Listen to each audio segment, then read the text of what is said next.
और बड़ी खबर है, उत्तर प्रदेश में 225 MBBS अभ्यर्थियों की भर्ती रद्द कर दी गई है। स्वास्थ्य विभाग ने संविदा के आधार पर की जा रही भर्ती प्रक्रिया को अचानक निरस्त कर दिया। आरोप है वॉक इन इंटरव्यू के जरिए इस भर्ती में काफी गड़बड़ी पाई गई थी। तो भर्ती में गड़बड़ी का आरोप लगा है और इसके बाद स्वास्थ्य महानिदेशालय ने इस भर्ती को निरस्त कर दिया है। 225 डॉक्टर्स की नियुक्ति होनी थी, लेकिन वॉक इन इंटरव्यू में गड़बड़ी का आरोप लगा है। यूपी में मुजफ्फरनगर की सड़कों पर अतिक्रमणकारियों का अहंकार चकनाचूर हो गया। योगी फोर्स की कड़ी चेतावनी को हल्के में लेने वालों पर जब प्रशासन का चाबुक चला तो पूरे बाजार में हड़कंप मच गया। सड़कों पर खाकी का सख्त पहरा और नगरपालिका के ट्रैक्टरों में लदता सामान। ये मुजफ्फरनगर में उस कार्रवाई की तस्वीरें हैं जिसने अवैध कब्जाधारियों की कमर तोड़ दी है। 15 दिन पहले योगी फोर्स ने अल्टीमेटम दिया था कि सड़कें खाली कर दी जाएं, वरना अंजाम भुगतने के लिए तैयार रहें।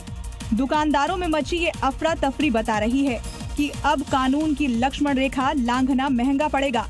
फुटपाथों को अपनी जागीर समझने वालों का सामान अब सरकारी कब्जे में है। प्रशासन ने साफ कर दिया है कि सड़कों पर अवैध कब्जे का दौर अब खत्म हो चुका है। तो पहले लखनऊ में एक बेटे ने अपने पिता की हत्या की और फिर उनके शव के कई टुकड़े किए। ऐसी एक घटना इटावा में भी हुई, जहां कलयुगी बेटे ने पहले पिता की हत्या की, फिर डीजल डालकर शव को जला दिया। पुलिस की गिरफ्त में खड़ा ये शख्स इटावा के जसवंत नगर इलाके का रहने वाला है। गजराज इसने साजिश के तहत अपने पिता की हत्या कर दी।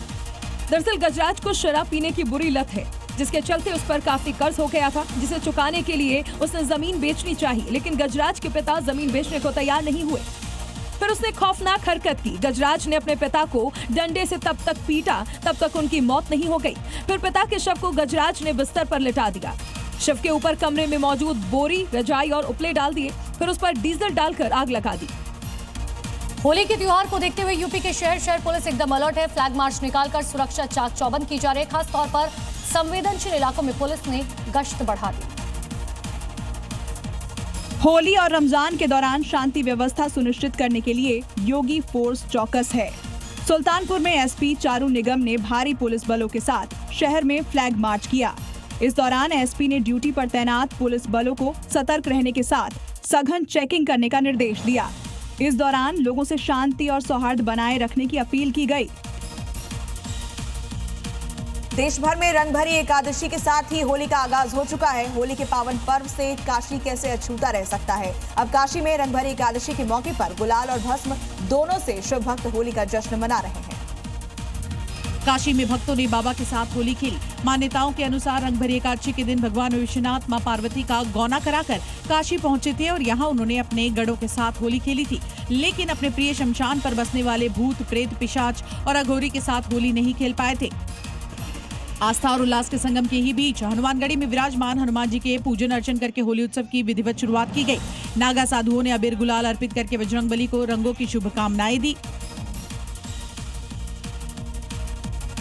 मध्य प्रदेश के इंदौर में रंग पंचमी की ऐतिहासिक गैर को लेकर प्रशासन ने कमर कस ली है। करीब 300 साल पुरानी परंपरा के तहत निकलने वाली गैर इस बार भी शान से निकलेगी। इंदौर में रंग पंचमी पर निकलने वाली ऐतिहासिक गैर को लेकर कलेक्टर ने विस्तृत प्लान तैयार किया है। रंग पंचमी पर राजबाड़ा क्षेत्र में भारी भीड़ उमड़ने की संभावना है। प्रशासन और पुलिस ने सुरक्षा के कड़े इंतजाम किए हैं।